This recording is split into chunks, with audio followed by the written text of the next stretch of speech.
Did Jesus empty himself of divinity? Did he work his miracles as a man? For the past 10 years, that's been the constant drip coming out of Bethel Church, Jesus Culture, Todd White, and others of the NAR, foisting a rebranded kenotic theology on the evangelical church.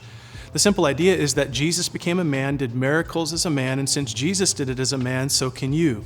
In Supernatural Power of a Transformed Mind, Bill Johnson actually writes, quote, "I said it in my previous book and I continue to remind people, Jesus had no ability to heal the sick, he couldn't cast out devils, and he had no ability to raise the dead. He had set aside his divinity. He did miracles as a man in right relationship with God because he was setting forth a model for us, something for us to follow. And if he did miracles as God, we all would be extremely impressed, but we would have no compulsion to emulate him," end quote. That's kenotic theology, friends. It's simply not biblical. The Orthodox Christian position is clear, and it has been clear since Chalcedon. Jesus was all God, Jesus was all man. He came to earth as a man, but was still divine, and there was never a moment he stopped being divine. We call that the hypostatic union. The problems with kenotic theology are endless. If Jesus set down a divine attribute or two, then that makes him a little bit less God, and that's impossible.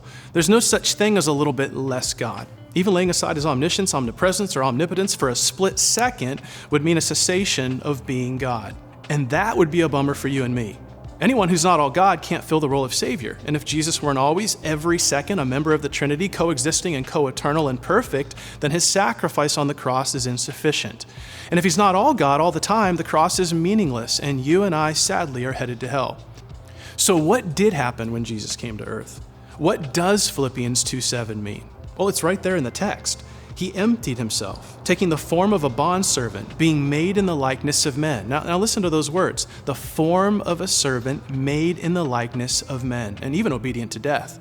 Jesus didn't lay aside his divinity, just the privileges of it. He left the eternal praise, and he took the form of a created being, and he allowed himself to be whipped and murdered. What he did was set aside his heavenly glory. That's why at times he intentionally veiled his attributes, and still at other times they were on full display. Sometimes he would sleep, and yet at a moment's notice he could cry out, "Lazarus, come forth."